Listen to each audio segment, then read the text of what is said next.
Hey guys, it's Mike with Redneck Politics, where real American voices matter. I'm gonna get into the war here in just a few minutes, but what I want to say this real quick because I've done videos on it before. Some of them has been a while back, so a lot of my subscribers probably don't even know it was, that it's there. But Trump,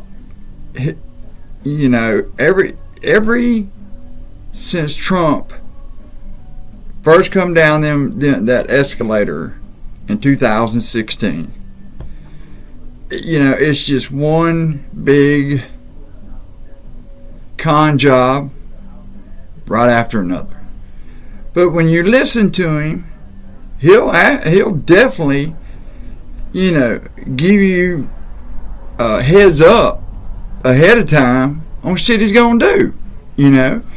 Everything he's been saying that he was gonna do, he's done. Just like releasing ICE throughout all of our major cities on citizens. I mean, nobody stopped him. Nobody said a word for him. He likes that power. He don't want to lose that power. But mark my word, he's going to run or try to run in 2028. And one of the ways he's going to try to do it, and he's going to have to do it now, right now, because come midterms, if the Democrats come out, like I know they are,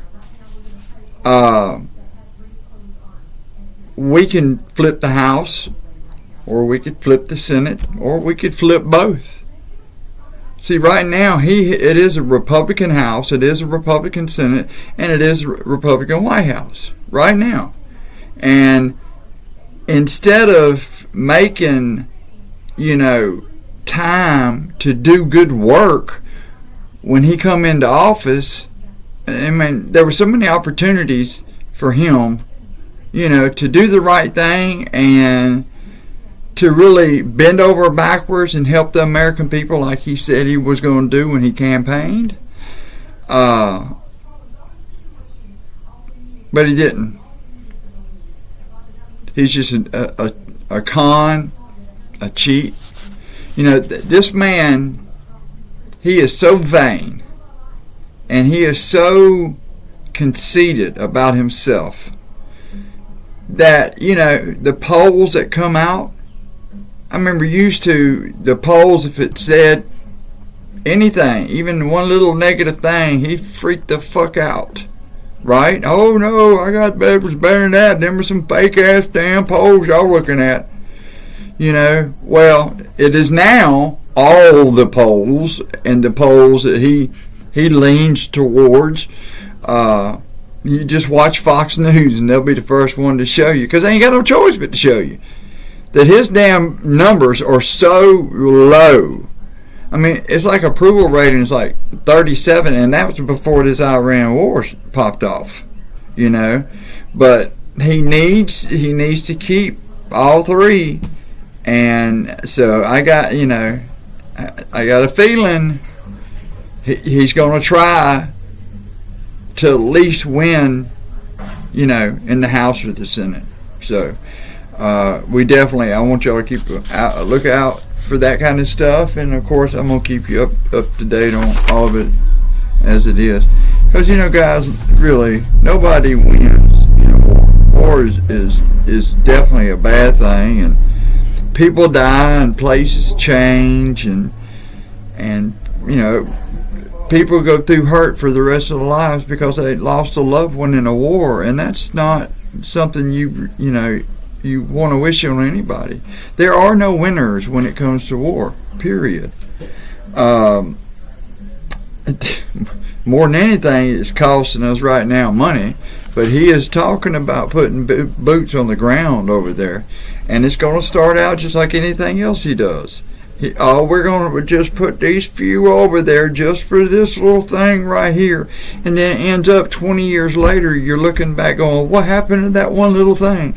Because that's the way every fucking war with every Republican president is gone down exactly just like that.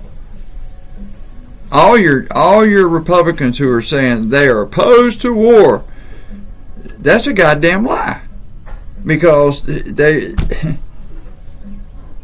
they're supporting Trump in something that he should have took just in rules, just abiding by the House rules, and that is you bring it to Congress. Congress is the one that holds the purse, not the White House, unless you just relinquish it to them, as Trump's doing right now.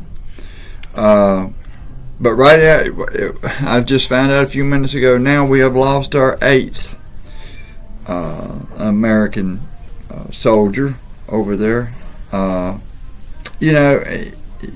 of the things that keeps going in my head is, what the fuck are we doing there?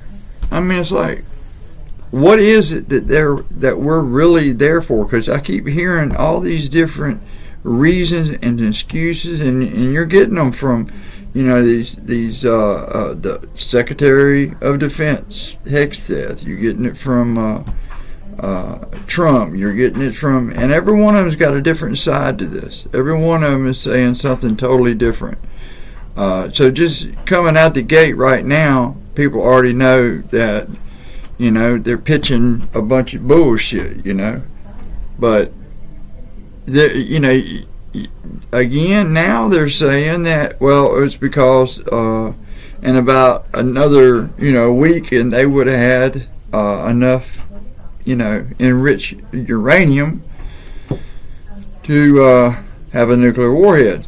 But the problem with that is just it wasn't not even a year ago, in the 12-day war, we supposedly knocked all that out, wiped it right off the face of the earth, because we went through the same shit then when they were going to go in with Israel, and a lot of the people here in the United States was against that, but again, it still happened, and just like this time, it was being said that, hey, we really need to think about this, because this is not Venezuela that you are invading. This is 90 plus million Iranians over there. But so far right now, they're estimating it's costing us right at $1 billion a day to have our military over there and doing what they're doing. Congress tried to pass a War Resolution Act so it would stop Trump from being able to do a certain amount of things without guardrails, and it got voted down. Every one of the Republicans voted it down. So, but listen, guys, if you like this kind of content, you hit the alert bell, hit that like for me. Most of all, how about hitting that subscription? Y'all have a good one. Take care, and we'll see you next time.